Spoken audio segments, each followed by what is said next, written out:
Bueno, muy bien. Vamos a dar continuidad entonces al último teórico del tema catálisis enzimática. En la clase que viene, en la clase del lunes, van a tener clase de ejercicios de este tema y van a poder un poco bajar a tierra estas cosas que hemos visto desde el punto de vista más bien del tratamiento cinético, ¿verdad? Que es el foco, digamos, de, por lo menos de esta parte del curso de Físico-Química 103. En la clase pasada habíamos quedado viendo que las enzimas, que eran catalizadores biológicos, podían ser inhibidas por ciertas sustancias que de alguna forma interaccionan con la enzima o con el complejo enzima-sustrato y que además tienen la particularidad de que no dan lugar a los productos deseados, ¿verdad? En esa reacción catalítica. Así que, de alguna manera, esas sustancias interfieren negativamente para que se dé la reacción catalizada. Nosotros empezamos a ver dos de los tipos de inhibiciones reversibles que se pueden ver. Fueron el tipo de inhibición competitiva y no competitiva. Y nos restaba por ver ahora la inhibición acompetitiva. En todos los casos, y esto es bueno resaltarlo, nosotros hicimos, digamos, las deducciones considerando que se forma el complejo enzima-sustrato en un estado, llegando a un estado estacionario, ¿verdad? Pero debemos saber que las ecuaciones que se deducen también se pueden deducir para el caso en que el mecanismo no sea a través de la formación del complejo en estado estacionario, sino que sea según el mecanismo de Michaelis y Menten, ¿verdad? Donde se llegaba al equilibrio rápido para la formación del complejo. Y en todo caso, vimos que había una constante de disociación de ese complejo enzima sustancia inhibidora. ¿Okay? Bueno, entonces nosotros lo que hicimos fue ver ejemplos. Describimos primero la inhibición competitiva y vimos algún ejemplo. ¿Sí? En el caso de la inhibición competitiva, como ya el nombre lo dice, el inhibidor, esa sustancia extraña que intercede en la reacción de la catálisis enzimática, puede ocupar el sitio activo, que es donde se tiene que unir el sustrato para que se dé la reacción. Ya habíamos visto. Entonces, ahí se daba esa competencia y pudimos deducir finalmente con ecuaciones que si nosotros graficábamos el inverso de la velocidad inicial con respecto al inverso de la concentración inicial de sustrato, lo que se veía en el gráfico en particular para este tipo de inhibición es que a medida que aumenta la concentración del inhibidor, como ven allí desde la línea roja que corresponde a concentración cero del inhibidor, lo que se observa es un cambio en la pendiente en ese gráfico, mientras que la ordenada en el origen permanece igual, ¿verdad? Eso se puede ver en la propia ecuación que tenemos aquí. ¿Sí? Entonces, eso determina que para este tipo de inhibición, ¿sí? Como decíamos al final de esa parte, a altas concentraciones de sustrato, la inhibición desaparece, porque tengo tanto sustrato que es como que el inhibidor ni siquiera se llega a encontrar, o es poco probable que se encuentre con la enzima. Entonces, de esa forma desplazo completamente el inhibidor y llega un momento que es casi como que no existiera el inhibidor, ¿sí? Entonces, la velocidad es prácticamente igual a la velocidad inicial sin el inhibidor. Eso era el caso de una inhibición competitiva, como por ejemplo la que tenemos allí en esa reacción y con esa enzima. Después vimos la inhibición no competitiva y ahí ya se ve que el inhibidor se puede unir tanto a la enzima libre como al complejo enzima-sustrato, en un sitio diferente al sitio activo, ¿sí? En la clase pasada confirmamos con compañeros que justo están haciendo el curso de bioquímica. Yo realmente todavía tenía la duda, un poco la tengo, si solamente en el sitio alostérico que se puede unir esa sustancia.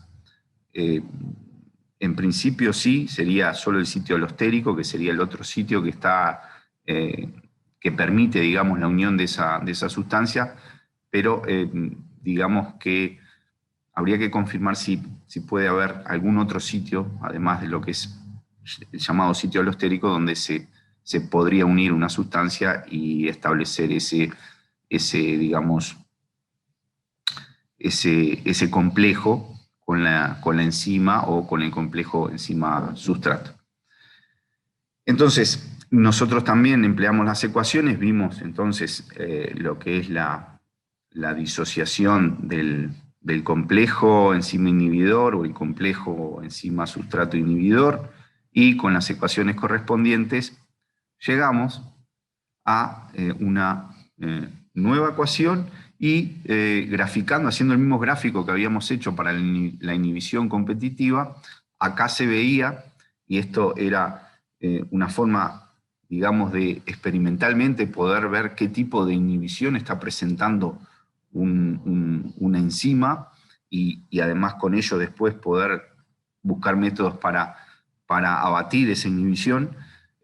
Lo que se veía en este caso, en este tipo de inhibición, es que aquí la pendiente cambia cuando cambia la concentración del inhibidor, pero también lo hace la ordenada en el origen, o sea que el corte con el eje Y ya no es el mismo como era anteriormente, sino que tiene diferentes cortes.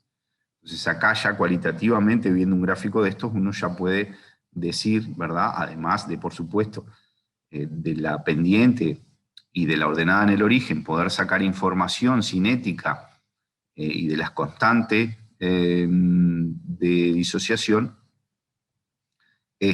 uno puede ver cualitativamente ya la diferencia entre uno y otro tipo de inhibición.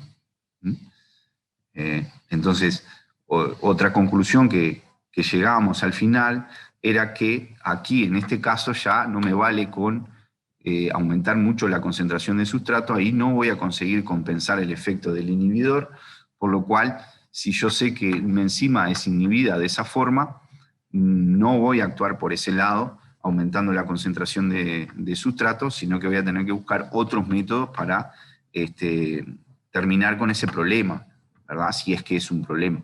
A veces, justamente como vimos en algún caso al principio de este tema, el caso del fármaco contra el virus del SIDA, donde justamente lo que se buscaba es aportar una molécula, un fármaco que aporte una molécula para inhibir justamente. Entonces ahí es algo que uno busca, pero bueno, a veces uno quiere evitar eso, y entonces en este tipo de inhibición, ya si sé que es así la inhibición, no me vale nada aumentar la concentración de sustrato. Tendré que buscar otro tipo de métodos. Y aquí estaban algunos ejemplos, por ejemplo, aquí tenemos plata más o mercurio, ¿no? Uniéndose a los grupos sulfidrilos de cisteína. Son metales pesados, uno sabe el problema que causan los metales pesados, pero muchas veces sabemos que es un problema como el plomo o el mercurio, pero a veces nos quedamos sin saber a ciencia cierta cuál es el problema que puede causar en el organismo, ¿no? Algunos capaz que son claros, depósitos en determinados órganos, lo que sea, pero este tipo de reacciones a veces uno no lo tiene claro. Bueno, a veces los metales pesados actúan de esa forma, inhibiendo de una forma no competitiva algunas enzimas, y por tanto, bueno, ahí la actividad va a estar resentida y eso va a ser un problema. El tercer tipo de inhibición que vamos a ver es la inhibición acompetitiva. Aquí no tenemos una unión del inhibidor a la enzima libre, sino que solamente se une cuando el sustrato está unido a la enzima. Entonces, se forma el complejo enzima-sustrato inhibidor, que además, por supuesto, no conduce a los productos, y eso es un problema. Entonces, si hacemos en forma análoga que lo hicimos para el segundo tipo de inhibición, y planteamos las ecuaciones, ¿verdad? Aquí estamos, como habíamos dicho al principio de la clase de hoy, tratando como que aquí se llega al estado estacionario, pero podríamos hacer el tratamiento considerando que se llega al equilibrio en forma rápida. Uno deduce, entonces, además teniendo en cuenta la constante de disociación del complejo enzima-sustrato inhibidor, perdón, con esta constante KI, uno puede llegar entonces a una ecuación de velocidad que tiene entonces esta expresión, y que aparece aquí la concentración del inhibidor y la constante esa del complejo enzima-sustrato inhibidor. Aquí hacemos el inverso, y si vamos a aquel gráfico que nos servía, digamos, como comparación rápida para darnos cuenta qué tipo de inhibición tenemos para una determinada enzima y una determinada sustancia inhibidora, acá vemos que la pendiente del gráfico este y el inverso de la velocidad inicial en función del inverso de la concentración de sustrato inicial, la pendiente no cambia, como vemos acá, no cambia con la concentración de inhibidor, ¿no? Acá no hay un factor concentración de inhibidor en la pendiente, por lo tanto esto es una constante para temperatura constante, por supuesto, y demás condiciones de pH también constante.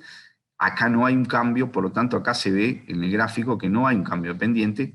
Lo que sí hay es un cambio de la ordenada, por supuesto, hay un cambio en la ordenada del origen, y con la concentración, ¿verdad? Y por supuesto con la constante, pero podamos suponer que la constante siempre permanece justamente constante. Entonces, cambiando la concentración de inhibidor, cambia la ordenada en el origen, y también cambia el corte con el eje X, ¿verdad? Si nosotros igualamos esto a 0, sería igual I igual a 0, y despejamos lo que sería el X, que sería 1 sobre la concentración de sustrato inicial, si nosotros despejamos de ahí, vemos que ese valor tiene esta expresión, y esta expresión depende de la concentración de inhibidor, y por supuesto de la constante del complejo enzima-sustrato inhibidor, y de la constante Km, ¿no? Entonces, ahí vemos también otra diferencia importante con respecto a los otros tipos de inhibición para este tipo de gráficos, ¿sí?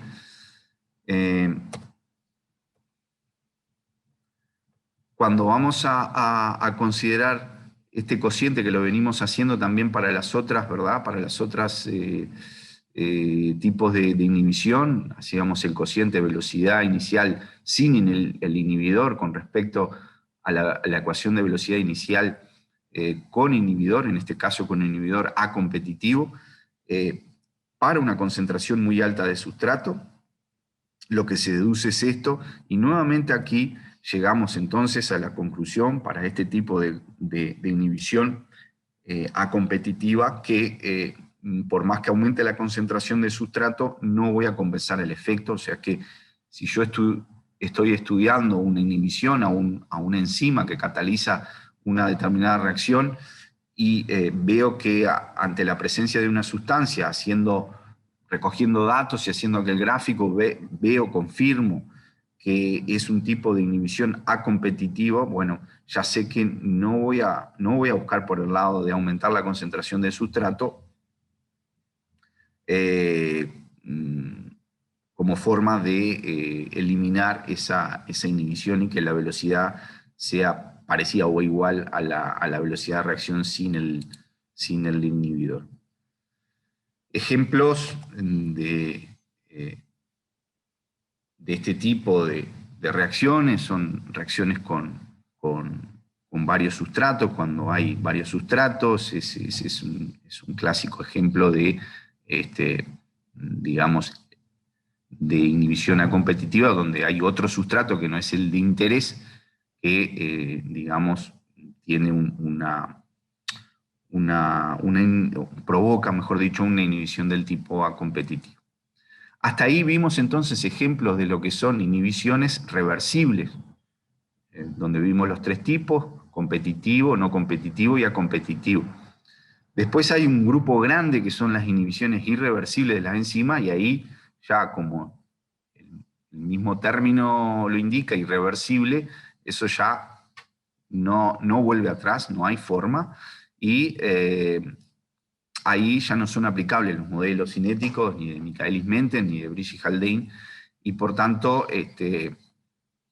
ya no podemos deducir ecuaciones respecto a este tipo de inhibición, ¿no? Hay ejemplos, ¿no?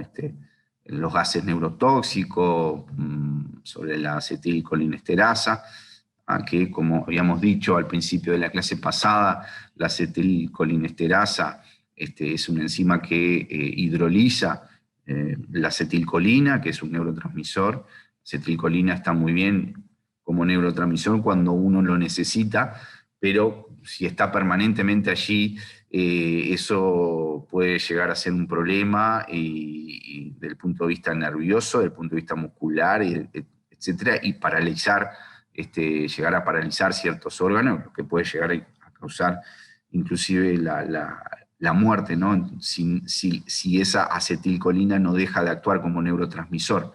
Entonces, cuando se manda la orden del cerebro a que se termine esa transmisión neuronal, el cuerpo tiene que de alguna forma eliminar esa acetilcolina, que es el neurotransmisor,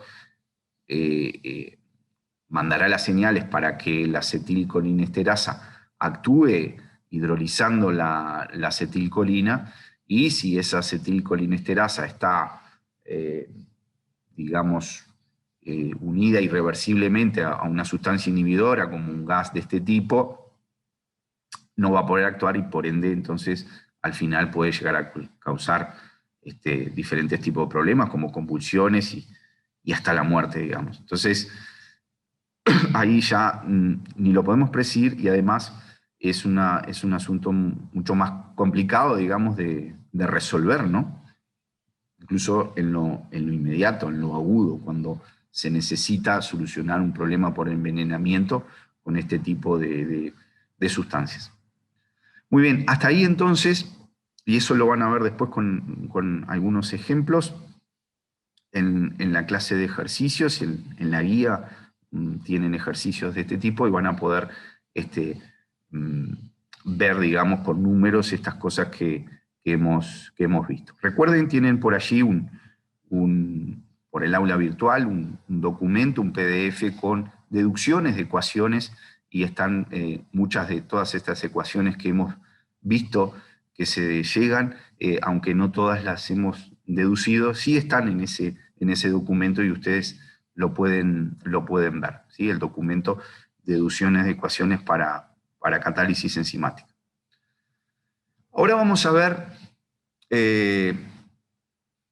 dos tipos de influencias sobre lo que es la catálisis enzimática, que son muy importantes, tanto la influencia del pH como la influencia de la temperatura. Ustedes ya se imaginarán la temperatura, pero también, por supuesto, como lo hemos dicho también en reiteradas veces durante este teórico, el pH tiene una influencia marcada, digamos, y es muy importante fijarlo en las condiciones adecuadas para que las enzimas puedan actuar. Por ejemplo, tenemos la pepsina, que es una enzima que actúa a nivel estomacal, y fíjense que si vemos la actividad en función del pH para esta enzima, el máximo está cerca de un pH tipo 3, más o menos, o 2 y algo, ¿sí? Por ahí, un pH, estamos hablando de marcadamente ácido. Sin embargo, la tripsina, que es una enzima que actúa a nivel del páncreas, ya su pH óptimo no es a pHs ácidos, sino que es a pH más bien básicos, y tienen un máximo bien marcado cada una de ellas, ¿sí? Entonces son ejemplos de enzimas que necesitan un pH muy particular para actuar. Eso habla, ¿no?, de toda lo que es la complejidad de un organismo vivo, ¿no?, que en diferentes niveles de lo que es su metabolismo tiene las enzimas adecuadas y las condiciones de pH adecuados y de temperaturas adecuadas para su funcionamiento. Acá, por ejemplo, tenemos la actividad de la colinesterasa, que tiene esta forma, ya no es a una forma de máximo y demás, tiene como un pH a partir del cual su actividad aumenta considerablemente, cercano a 6 por ahí, ¿sí?, hasta llegar a un máximo y tiende asintóticamente a un valor constante a partir de cierto pH. Y acá tenemos otro ejemplo, la papaína, donde su actividad sí ya no depende prácticamente del pH, es una actividad muy constante con el pH. Como ven, digo, dependiendo de la enzima, vamos a tener, digamos, un comportamiento determinado con el pH, pero en general requieren las enzimas un ajuste muy particular de lo que es su pH para su funcionamiento. ¿Y dónde radica esto, digamos? ¿Cuál es un poco el origen de esto? Bueno,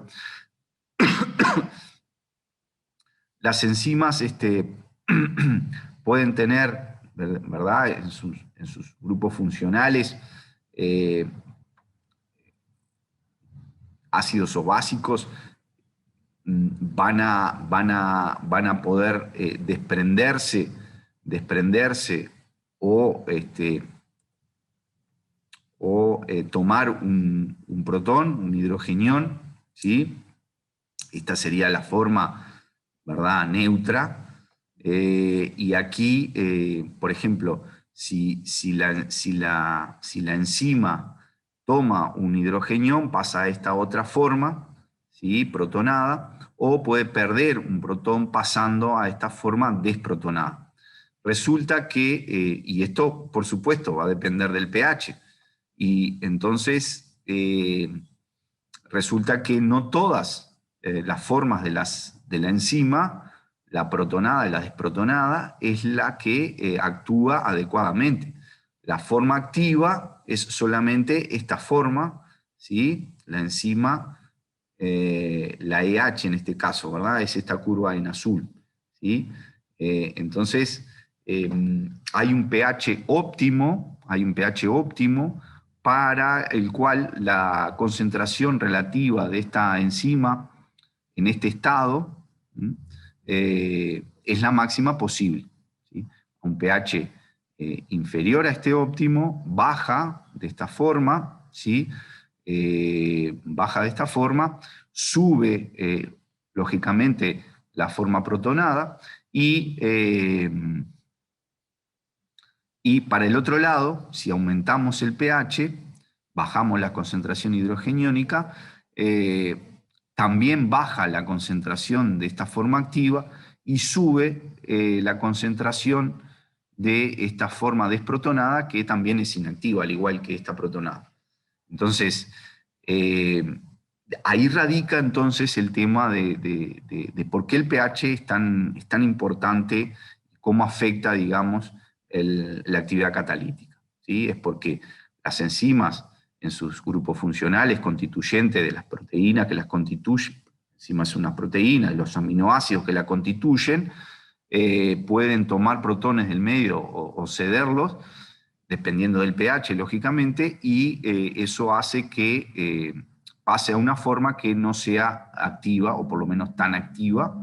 En general son formas inactivas, y hay un pH óptimo, por tanto, en el cual la concentración es máxima de esa forma activa, y lo bueno es justamente trabajar a ese pH donde la concentración relativa de la forma activa de la enzima es el mayor.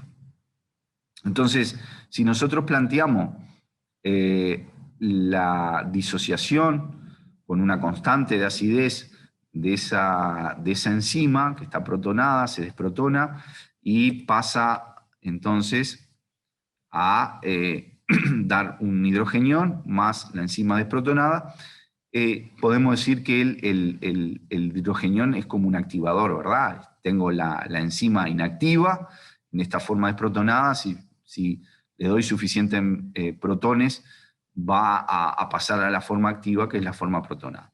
Entonces, con esa constante de acidez y además teniendo en cuenta el balance de masa de la enzima, decimos que la concentración inicial de enzima sería la concentración de la forma activa más la concentración de la forma inactiva en todo momento. Yo pongo una cantidad de enzima en un medio con un pH determinado. Bueno, va a haber una parte, según la constante de acidez, que se va a disociar, y entonces yo puedo decir que la cantidad que puse inicialmente va a estar en la forma activa más en la forma inactiva.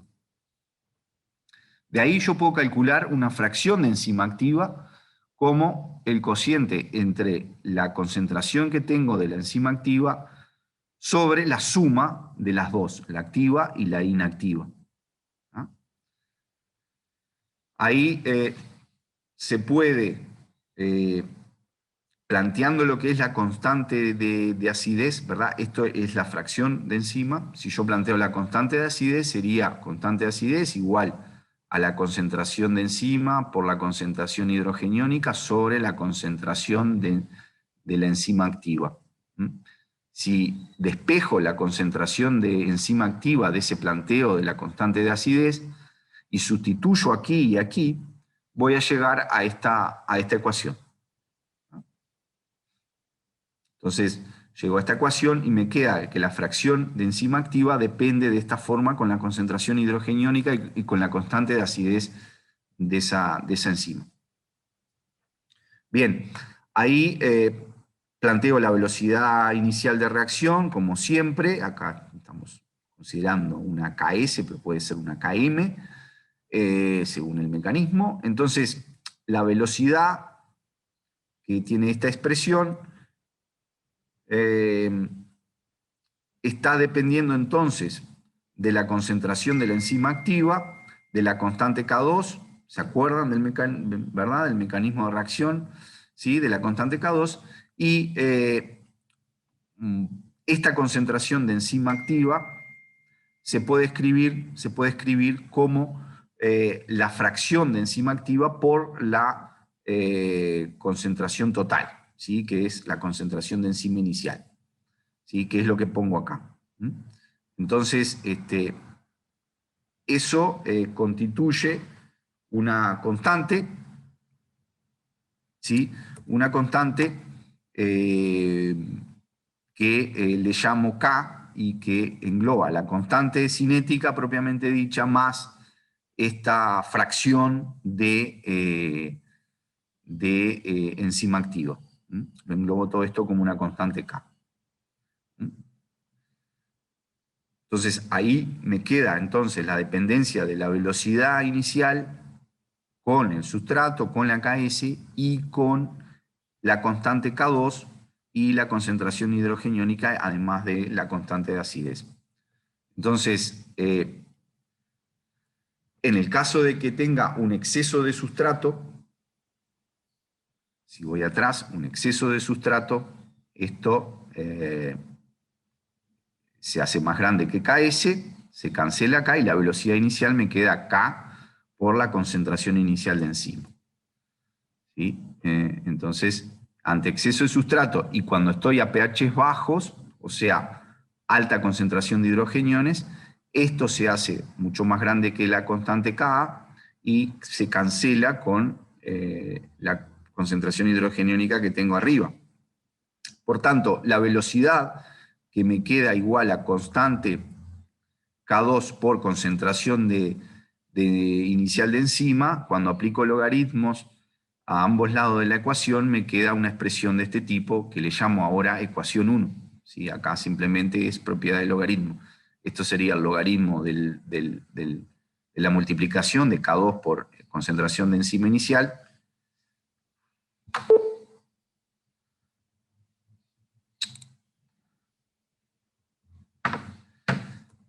Perdón nuevamente.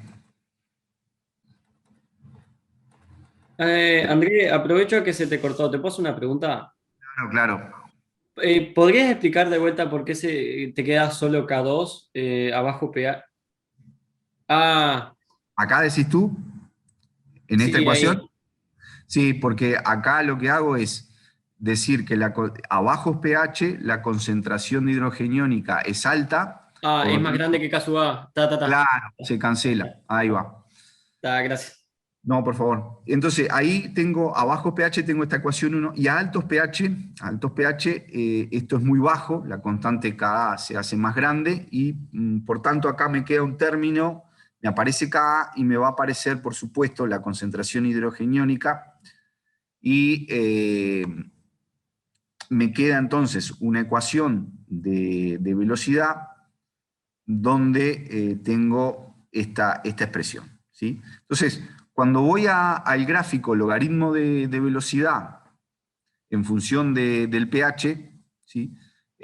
Tengo para bajos pH una recta horizontal al eje X, eh, paralelo, quiero decir, al eje X, porque acá no tengo dependencia con el pH, sin embargo acá en esta otra ecuación, a altos pHs, tengo esta recta donde sí depende del pH, ¿verdad? Tengo acá la dependencia con el pH. Entonces, menos pH, todo esto, ¿sí? Es un término que no depende del pH. Entonces, sería esta recta acá. Y el corte de las dos rectas, si yo igualo estas dos ecuaciones, me va a dar, este corte me va a dar un valor de pH que es igual al pK sub A. Entonces, ahí veo entonces, digamos, es como un valor límite a partir del cual, ¿sí? Un valor límite de pH a partir del cual ya el logaritmo de la velocidad comienza a caer considerablemente, ¿sí? Y entonces, por ende, la velocidad estoy diciendo que la velocidad de reacción es cada vez menor, con el aumento del pH a partir de este pK sub A, y bueno, estoy perdiendo actividad catalítica en definitiva. O sea que me conviene trabajar a un pH que sea menor a este pK sub A, ¿verdad? Para mantener una velocidad lo mayor posible en esas condiciones de sustrato que esté trabajando, ¿verdad? Y con las concentraciones de enzima que esté trabajando. Bien, podemos además, entonces, ahí habíamos considerado solamente una forma de la enzima, ahora tenemos,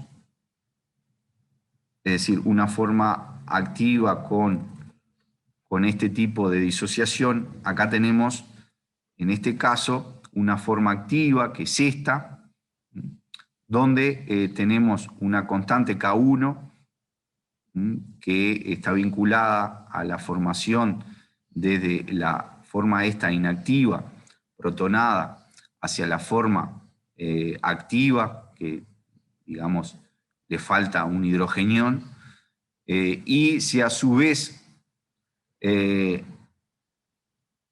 se reacciona con otro hidrogenión del medio a través de una constante K2 para dar esta otra forma.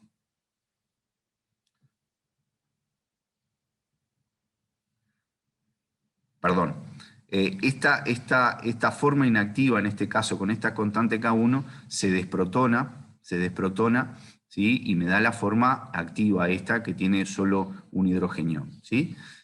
A su vez, si esta forma que tiene un solo protón, que es la activa, se desprotona adicionalmente, me queda una forma doblemente desprotonada, que es inactiva también, y que media aquí una constante K2, ¿sí? Siendo entonces la activa esta forma protonada intermedia, digamos. ¿Ah? En este caso, aquí tengo tres formas de la enzima, dos que son inactivas, estas dos en el extremo, y esta en el medio, que es la forma activa. Y la concentración total tiene que ser igual a la suma de ellas. Esto es un balance de masa. Entonces puedo plantear nuevamente la fracción de enzima activa como el cociente entre la forma activa y las demás formas, todas, inclusive la activa, por supuesto, ¿no? Esto es una definición de fracción de enzima activa. Y, nuevamente, como habíamos hecho, considerando las constantes estas, K1 y K2, ¿sí? Despejando los términos correspondientes, sustituyendo en esta ecuación, ¿sí? Llego a esta expresión matemática donde me aparece ahora no solo una constante de acidez, como era el caso anterior, sino que me aparecen dos constantes, una K1 y una K2. ¿Sí? Son dos constantes de acidez, ¿verdad? De esta forma, la constante de acidez de esta forma y la constante de acidez de esta otra forma de la enzima. Nuevamente, la velocidad inicial siempre es, en términos generales, constante K2, ¿sí? La constante de reacción de la etapa determinante, por la concentración de enzima activa, por la concentración de sustrato inicial sobre Ks más concentración de sustrato inicial. Entonces aquí lo que hago nuevamente es sustituir concentración de enzima activa como concentración de enzima total por la fracción. Y englobo todo eso en una constante K, que es la K2, ¿sí? La constante K2 por todo este término que es la fracción de enzima activa. ¿Bien? Entonces, ahora, si planteo, al igual que lo hice para el caso anterior, ya ahora no tengo a bajos pHs. A bajos pHs no voy a tener un comportamiento, digamos, constante del logaritmo de la velocidad, como eran. Vamos a volver un poquito atrás solamente para recordarlo. Ven, acá a bajos pH la ecuación que gobernaba era esta y esto no depende del pH, por lo tanto a partir de este pK sub A tenía una velocidad que cuando los demás términos eran constantes, esta velocidad seguía siendo constante. Por demás términos me refiero a concentración de enzima, concentración de sustrato, esta velocidad no dependía del pH, ¿sí? En este caso, a bajos pHs, sí tengo una caída también de la actividad, de la velocidad inicial, que se ve acá con esta recta, ¿no? Esta recta que describe la velocidad. Y lo mismo para cuando tengo un pH muy, muy alto también, ¿verdad? Esto ya se parece más al caso que habíamos visto anteriormente, donde sí teníamos una dependencia lineal con el pH de esta forma. El asunto es, tengo un máximo, ¿sí? Tengo un máximo donde la velocidad es, digamos, la mejor de todas, y digamos que puedo tener un rango que está comprendido entre los dos PK1 y PK2, donde veo que el óptimo, el pH óptimo es, digamos, el medio entre los dos. Ese es el pH óptimo. ¿Ah? Entonces, la conclusión de esto es que si yo miro para una determinada enzima cómo son sus valores de pK sub A y pK sub B, cuando son muy próximos, el rango que tengo de pH, donde la actividad enzimática es óptima, es mucho más chico, ¿sí? Entonces, puedo tener enzimas que tienen un rango muy, muy acotado. Por ejemplo, esta tiene de 6.7 a 7. Estamos hablando de pH, muy pocas variaciones de pH, ¿no? Uno a veces en el laboratorio se le puede ir la mano enseguida y pasar de 6 a 8, como nada. Entonces, fíjense que esta tiene un pH óptimo que está comprendido entre 6.7 y 7. Hay que controlar bien ese pH, ¿eh? Esta ya es un poco más grande, aunque en términos de cómo nosotros a veces trabajamos en el laboratorio, no es tanto, ¿no? Una unidad de pH, pero bueno, es mucho más grande que este si comparamos. Este es de 0,3 unidades, estamos hablando de una unidad de pH. Estos otros tienen un pH muy puntual, donde su actividad es óptima. Entonces, aquí podemos ver para una enzima, conociendo sus pK sub A, sus constantes de acidez, podemos predecir cuál va a ser su rango, si va a ser muy grande o no, o su rango de estabilidad óptimo, digamos, perdón, de estabilidad no, de actividad óptima. Acá tenemos, por ejemplo, el efecto del pH, lo que le había mostrado en términos generales, ¿no? Esto es un trabajo científico, simplemente vean ustedes el valor de la constante, ¿sí? Como porcentaje del valor óptimo del pH óptimo, ¿no? O sea, que parto de 0% del valor óptimo para un pH entre 5 y 6, y voy, lo que se ve en estos diferentes triángulos, cuadraditos y demás, son valores experimentales que se fueron obteniendo, quizás por diferentes, en un mismo grupo, en diferentes, digamos, medidas, grupo de medidas, o simplemente por diferentes grupos de investigación donde han confirmado, todos confirman esa tendencia, ¿no?, de cómo evoluciona la actividad en función del pH para esta colinesterasa. Bien, hasta ahí lo que es la influencia del pH. Ahora vamos a terminar en estos 10-15 minutos que nos queda de clase. No, perdón, nos quedan más. Terminamos a 14 horas. En esto, de todas formas, no vamos a ocupar toda la media hora y pico que nos queda. Pero bueno, hasta el final de la clase lo que vamos a ver ahora en particular es la influencia de la temperatura, que es otro factor que influye mucho en la catálisis enzimática. Y no solo lo influye por la influencia que tiene, digamos, en cualquier reacción cinética, en cualquier reacción desde el punto de vista cinético, sino que vamos a ver que tiene otro tipo de influencia y que complejizan más, digamos, la predicción de lo que es la cinética de este tipo de reacciones. Entonces, fíjense, tenemos, si tenemos un gráfico para una enzima dada de sustrato que se convierte durante el tiempo, a 40 grados, cuando se hacen los experimentos para esa enzima y ese sustrato, el sustrato convertido varía de esta forma, fíjense, ¿sí? Varía a medida que aumenta el tiempo, aumenta el sustrato convertido, todo muy bien, todo linealmente, perfecto. Ahora, a 50 grados, lógicamente, aumenta la temperatura y uno esperaría para una reacción, aumente la temperatura, aumenta digamos, la velocidad y por tanto disminuye el tiempo en el que alcanzo una determinada conversión.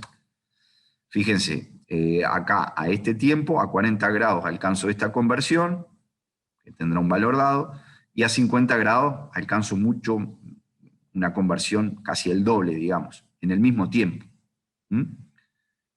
O, dicho de otra forma, a esta temperatura de 50 grados, para alcanzar esta conversión, se requiere mucho menos tiempo que lo que se requiere para esta 40 grados. Entonces acá uno puede decir, bueno, claro, es que aumentó la temperatura y aumenta, digamos, influye en la constante cinética, de la forma que ya sabemos, y eso me aumenta la constante cinética, me aumenta la velocidad de reacción, genial. Pero acá ya empiezo a ver que la cosa se empieza a curvar un poco, ¿no? Es decir, acá no hay un aumento que uno piense que esto va a ser indefinido a lo largo del tiempo. Entonces, eso es una señal de que algo además está pasando. Eso se ve ya un poco más drásticamente para tiempos largos a la temperatura de 60 grados.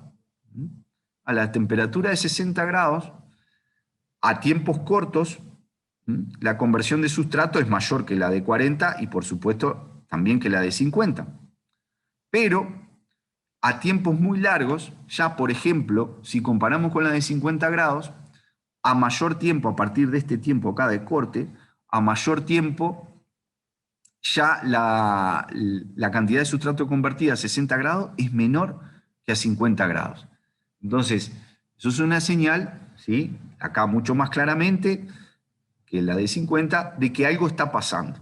De que además de aumentar la velocidad por aumento de la temperatura, y su efecto en la constante cinética, hay otras cosas que están pasando que están haciendo que esta conversión de sustrato evolucione de esta forma. Es decir, que a un tiempo dado, para una temperatura suficientemente alta, ya por más que aún pase el tiempo, ya no aumenta la cantidad de sustrato convertido.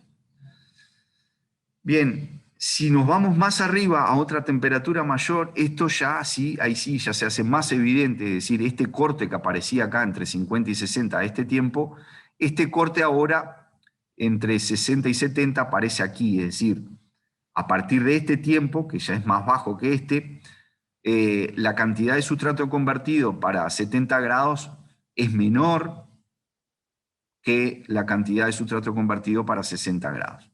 Entonces, fíjense, para un mismo tiempo, a 70 grados tengo menor cantidad convertido que a 60 grados. Y ahí eso ya nos muestra más claramente que, digamos, a esas temperaturas ya el efecto positivo que podía tener el aumento de la temperatura para poder aumentar la velocidad y así aumentar la cantidad de sustrato convertido es totalmente el contrario a partir de cierto tiempo. Lógicamente, en tiempos bajos, como todavía no da para que se den ciertas reacciones, que ahora vamos a ver cuáles, la velocidad aumenta mucho más que lo hace en las temperaturas más bajas y la cantidad de sustrato convertido, lógicamente a 70, es mayor que a las temperaturas más bajas. Y a 80 ya, esto que le comentaba para 70 se hace aún más marcado, ¿sí? Y a partir de un tiempo muy corto ya la cantidad de sustrato prácticamente no se convierte en más sustrato, y queda una cantidad de valor de sustrato convertido constante. ¿No? Bien. Bueno, entonces, si nosotros pasamos esto a lo que sería un gráfico de conversión de sustrato, ¿sí? Sustrato convertido en función de temperatura, fíjense, para esta temperatura de, vamos a poner acá, la de 80 grados, a este tiempo T2, la conversión, ¿sí? La conversión es a 80 grados, es esta línea que tengo acá, ¿sí? A 80 grados la conversión que tengo, 80 grados pondría la temperatura acá, 80, la conversión que tengo es esta.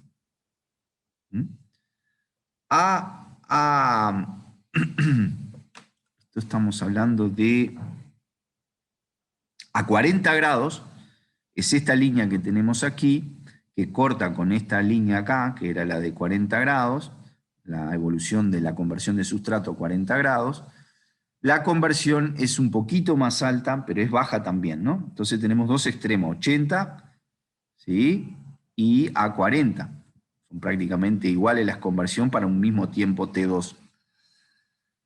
Aumento la temperatura de 40 a 50, que es esta que está aquí, y lo que vemos es que la conversión subió notoriamente.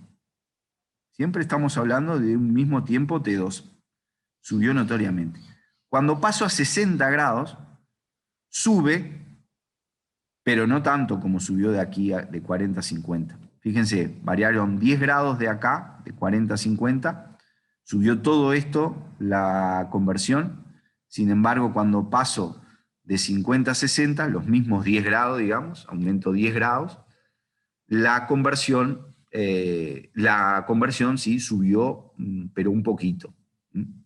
Y a partir de los 60, cuando paso a 70, ya cae la conversión nuevamente a ese mismo tiempo, y como vimos a 80 también. Entonces, lo que me queda en ese gráfico de conversión, de sustrato convertido, a un tiempo dado, T2, es un gráfico de este tipo, donde llego a una temperatura óptima.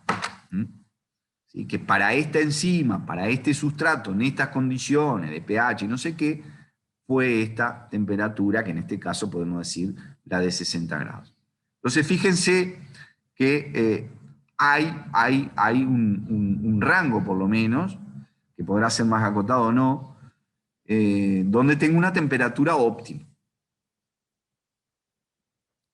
Entonces, en el fondo, ¿a qué se debe eso? Bueno, ¿qué es lo que está pasando cuando aumento la temperatura, además del efecto sobre la constante cinética?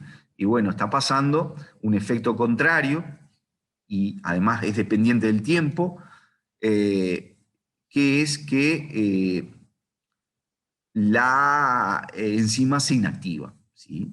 Cambia su configuración química, no sé qué. Hay una alteración producto de la temperatura, provoca desarreglos, provoca hasta una propia reacción de la enzima en el medio, y eso hace que se desnaturalice, lo que se llama desnaturalizar la enzima, ¿sí? Se inactiva, digamos, y pierde enzima. Es como que estuviera perdiendo enzima. Y por supuesto, cuando comienza eso, cuando comienzan a hacer esos procesos de efecto de la temperatura, cuanto más tiempo pasa, más lo noto.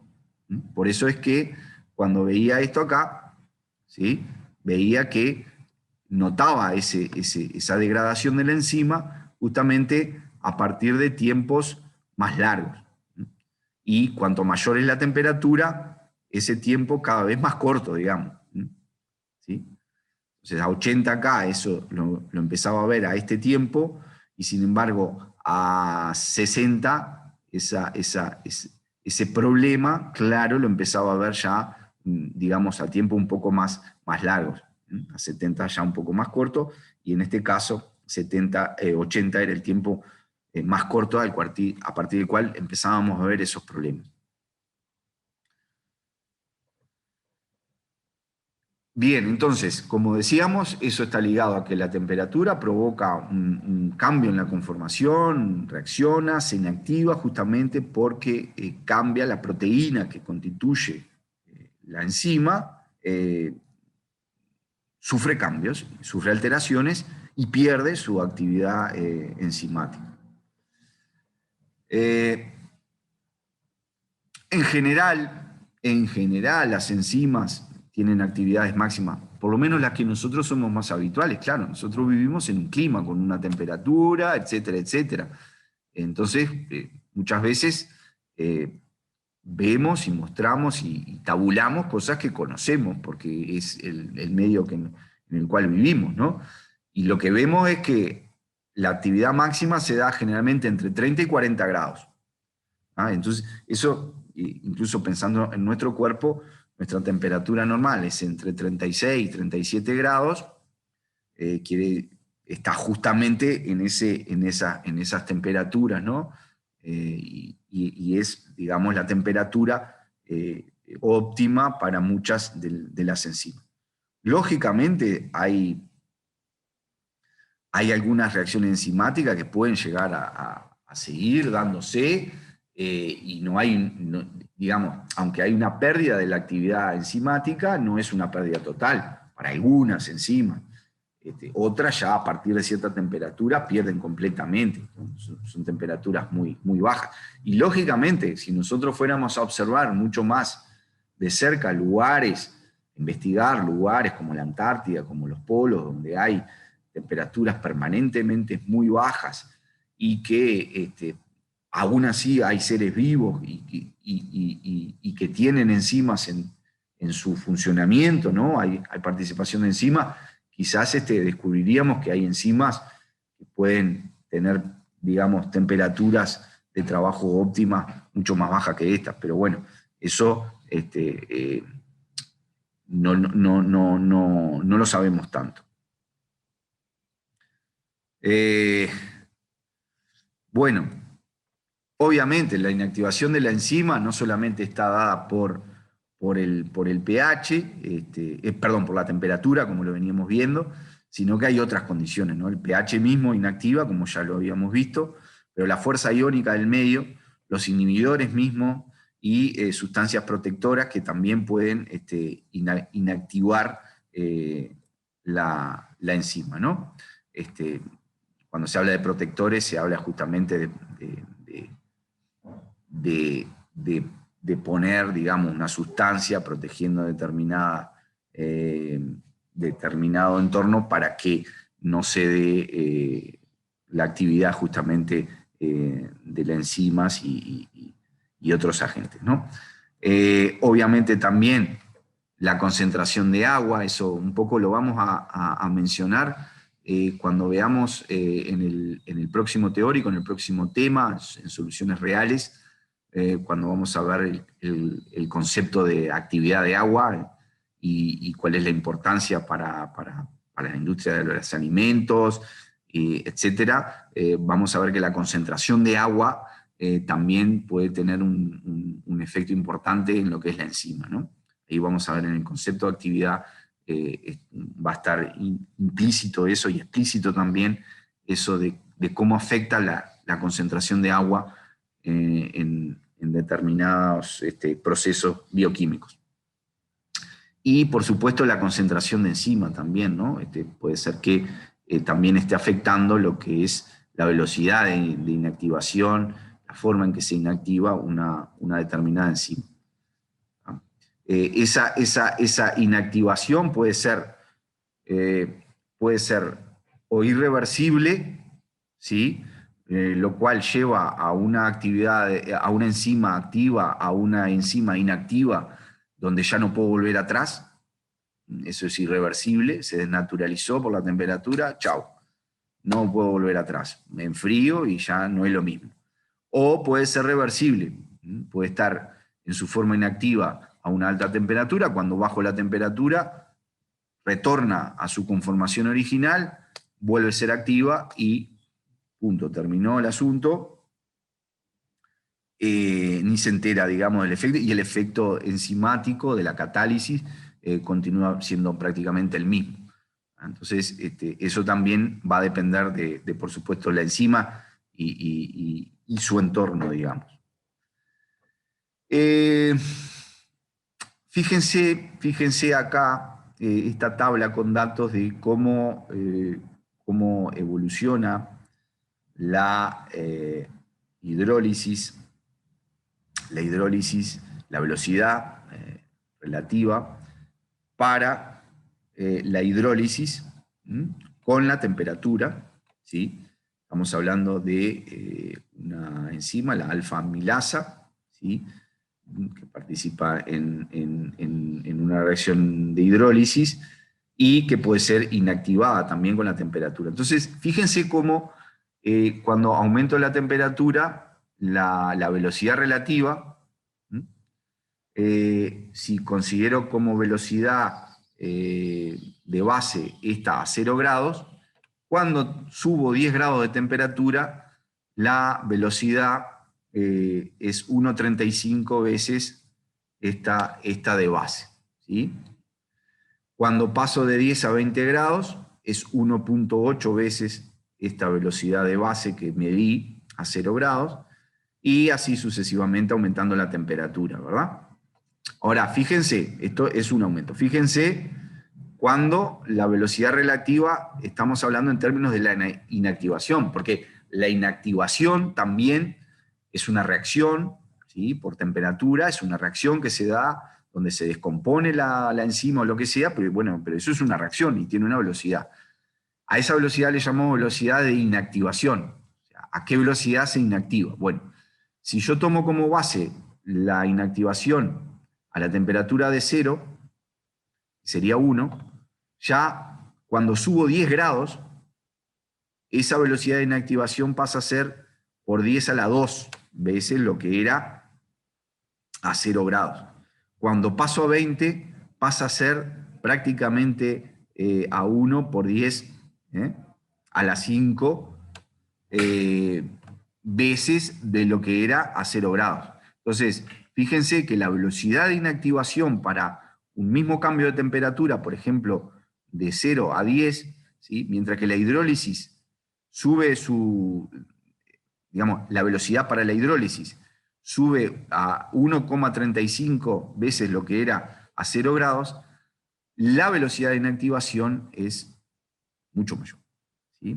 La subida de esa velocidad es de 10 a la 2 veces lo que era a 0 grados. Entonces, esto marca a las claras cómo esta velocidad de inactivación es mucho más grande para un mismo salto de temperatura que lo es el aumento de la velocidad por efecto de la temperatura en las constantes correspondientes en esa hidrólisis. Acá les mostramos dos gráficos de, en realidad, de cómo evoluciona, perdón, nuevamente, perdón,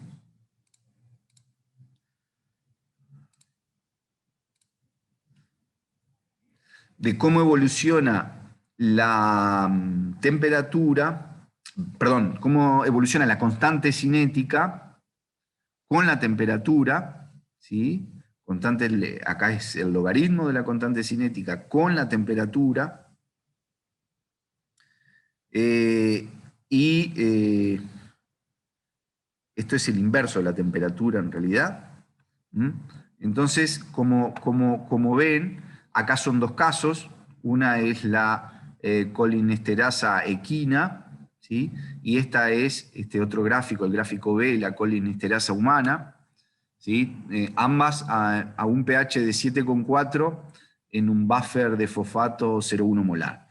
Entonces, esto es un artículo científico que ha sido publicado, simplemente para mostrarles a ustedes cómo evoluciona, digamos, la constante cinética de esa colinesterasa, la equina y la humana, con la temperatura. Fíjense que tienen una diferencia notoria, ¿verdad? Estamos hablando en el mismo rango de variación de temperatura. Fíjense que acá es 10 a la 4, ¿verdad? De 1 sobre T. Pero estamos hablando del mismo rango de variación de temperatura. Fíjense cómo, digamos, cambia la actividad, ¿sí? Según cómo cambia el logaritmo de la constante. ¿Sí? Esta tiene como un máximo, ¿verdad? Aquí, en este rango de temperatura, esta otra ya no se observa un máximo, sino que se observa una caída de este tipo. Esto acá simplemente hace referencia a la presencia de diferentes antiparasitarios. ¿Ah? Por lo menos estos son antiparasitarios, creo que todos, ¿sí? Son antiparasitarios, y bueno, acá seguramente lo que se debe haber testado es qué efecto tiene el suministro o podría tener el suministro de un antiparasitario en la actividad de la colinesterasa. ¿Sí? Y bueno, prueban diferentes antiparasitarios y ven cómo evoluciona con la temperatura la actividad. Bueno, como ven, dicho sea de paso, este antiparasitario hace decrecer bastante lo que es la actividad de la colinesterasa, ¿no? A propósito, ahora con esto del coronavirus se habló mucho de los antiparasitarios, ¿no? Que se han usado para... en fin, tanto para que se usan para humanos como para animales, y su posible efecto contra el coronavirus, ¿no? Supongo que lo habrán escuchado hablar, que han hecho, algunos que han salido a decir, en fin, que tenía un efecto positivo, en fin.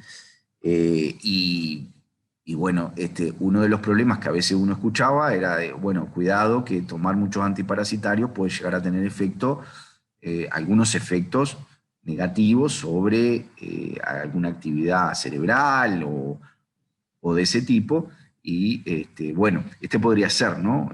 El efecto que pueda tener un antiparasitario que uno toma sin, digamos, necesitarlo y por un tiempo muy prolongado, sobre la actividad de una enzima como la colinesterasa, ¿no? que participa, como ya dijimos, en la hidrólisis de la acetilcolina, que tiene una importancia, digamos, marcada en todo lo que es la sinapsis neuronal y demás. Bueno, si nosotros quisiéramos ir a lo que es una ecuación matemática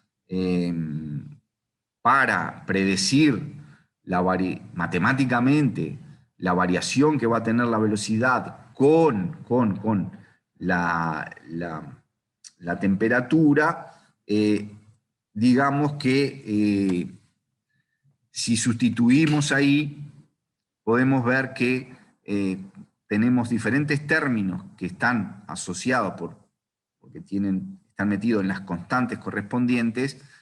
Tenemos, por ejemplo, en el caso del mecanismo de Michaelis-Menten, tenemos entonces la temperatura en diferentes términos, tanto en el numerador como en el denominador, y eso hace que la predicción de cómo va a evolucionar la velocidad con la temperatura sea bastante compleja, ¿verdad? Entonces, ahí ya no vamos a poder predecir adecuadamente, ¿sí?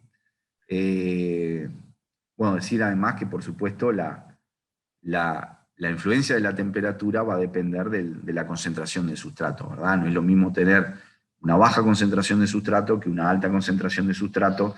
Ahí la dependencia va a depender. Uno, si tiene una concentración de sustrato muy alta, uno sabe que esto se va a anular, y entonces la dependencia me va a quedar de este tipo, con la temperatura, ¿sí? Solamente la temperatura va a aparecer acá en este numerador, y si tengo una concentración baja de sustrato, los dos términos pueden ser equivalentes digamos, en valor, y entonces no la puedo despreciar a ninguno de ellos, y voy a tener una doble dependencia de la temperatura, tanto en el numerador como en el denominador. Bueno, ¿y qué pasa con la energía de activación, verdad? Y cómo es, digamos, la influencia según el catalizador, o sea, la enzima o el sustrato, ¿no? Entonces acá tenemos, por ejemplo, la hidrólisis de la sacarosa, es para que veamos cuando el catalizador empleado es el hidrogenión, o sea, es una catálisis ácida. La energía de activación en este caso vale 26.000 calorías por mol. Sin embargo, la hidrólisis de esa misma sacarosa, utilizando una enzima, la glicosidasa de Malta, vean que la energía de activación es prácticamente la mitad, ¿sí? 13.000 calorías por mol, ¿sí? Ven que baja drásticamente lo que es la energía de activación. Ya la hidrólisis de la sacarosa, pero cambiando la enzima, produce un cambio en la energía de activación, disminuye un poco, esta digamos que sería mejor. Sin embargo, esta misma enzima, hidrolizando otro azúcar, me da la misma energía de activación. Quiere decir que esa actividad enzimática depende más de la enzima que del propio sustrato. Lógicamente, va a depender, pero lo que queremos resaltar es que depende más marcadamente de las características de la enzima que del sustrato.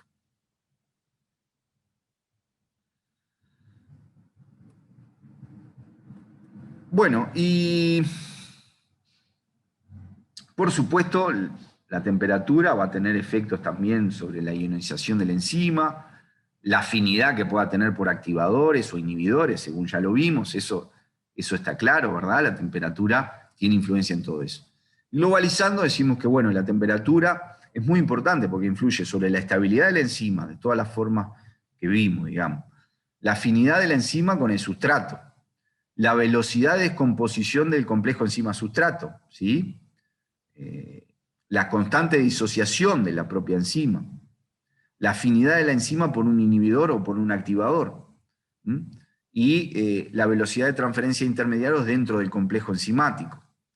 Y después también hay otros cambios que son más ajenos, pero que también a la hora de una reacción en un medio dado pueden tener influencia, como la solubilidad de gases, el propio pH del buffer, etc.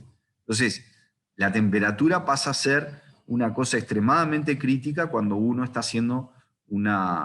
estudiando una reacción de una catálisis enzimática. Finalmente, ya y esto es casi que a modo de repaso para ustedes, un poco lo dejamos para discutir con ustedes, tienen incluso un ejercicio en la guía sobre este aspecto, digamos. Si tuviéramos que reconocer en este perfil energético de una reacción enzimática de este tipo, ¿sí? ¿Dónde estarían los intermediarios de reacción? Y acá tenemos la enzima sustrato y acá tenemos los productos, ¿verdad? Entonces, acá tendríamos los reactivos, enzima sustrato, producto más enzima, en este otro extremo, ¿sí? En el medio tendríamos, ¿verdad? Los intermediarios. ¿Cuáles serían los intermediarios? El complejo enzima-sustrato y el complejo enzima-producto, digamos. Sería este y este. Los complejos activados correspondientes, ¿cuál sería? Bueno, por un lado tengo el complejo activado este enzima-sustrato, aquí, ¿sí? Después, enzima más sustrato, digamos, para diferenciarlo de este, que sería el complejo activado enzima sustrato. Repito, tengo un complejo que sería enzima más sustrato, complejo activado, enzima más sustrato, y un complejo activado aquí, enzima sustrato. Y acá, finalmente, tendría un complejo activado, enzima producto.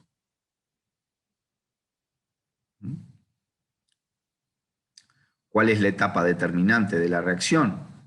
¿Cuál sería la etapa determinante de la reacción? ¿Quién me la comenta acá rápidamente? Ya vamos casi que terminando. ¿No sería la segunda? La que tiene ¿Cuál? K2. ¿Cuál? ¿Está? Sí. Perfecto. ¿Y dónde la identifico acá en Sería el... la cresta del medio porque tenía una mayor energía de activación. Ahí está. Esta, ¿se acuerdan? Esto es la energía de activación, la energía necesaria para llegar al complejo activado. La que tiene mayor es esta, ¿verdad? Después le sigue esta y esta, pero la que tiene mayor claramente es esta, ¿verdad? Es la energía necesaria para llegar al complejo activado de esto, para darme este otro complejo enzima producto, y está relacionado entonces, esa energía de activación está vinculada a esta constante K2. Esa sería la etapa determinante. Así que por acá entonces vamos dejando, y la clase que viene entonces vamos a tener la clase de ejercicios. Si tienen dudas pueden dejarme sus consultas en el foro y apenas pueda se las voy a responder, y si no, en la clase del lunes también van a tener la oportunidad de consultar con Santiago. Así que muy bien, no sé si tienen dudas. Y bueno, eso es todo. Muchas gracias. Luego. Chao. Nos vemos. Muchas gracias. Chao, chao.